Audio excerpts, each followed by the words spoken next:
leen ak jàmm yéen ñu ni bàyyi xel fii ci info Actubuzz comme niñ ko gisee ci ay image fële ci cité kër góor gi di dëkkuwaay fi nga xamante ni moom moo di président Ousmane Sonko ginnaaw lu jigee ñaari weer yoo xamante ni ñii di way takk der yi dañu ko barricade woon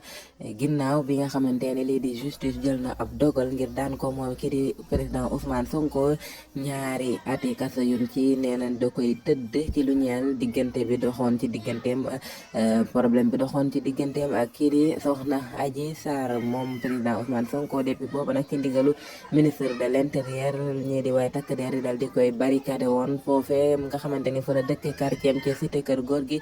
kenn mënta dugg kenn mënta génn moom kii di président Ousmane Sonko ñu xañ ko mu génn foofe la niki tey jii nag buñ xëyee gis nañ tey jii ci altine bi yemoo ak le 24 juillet atum 2023 ñu gis ni kat mboolem barricade yi nga xamante ni ñii di way takk der defoon nañ ko foofe ci cité kër góor gi ñu dindi lépp ginnaaw bi nga xamante ni démb gis nañ ñu wàññi ko bu baax a baax li nga bam des li nga xamante ni moo gën a sës si kër kii di président Ousmane Sonko niki tey jii nag ci altine bi gis nañ ni kat mboolem barricade yi nga xamante ni ñoo nga fa woon dañ na ba jeex tàkk comme gisee kii di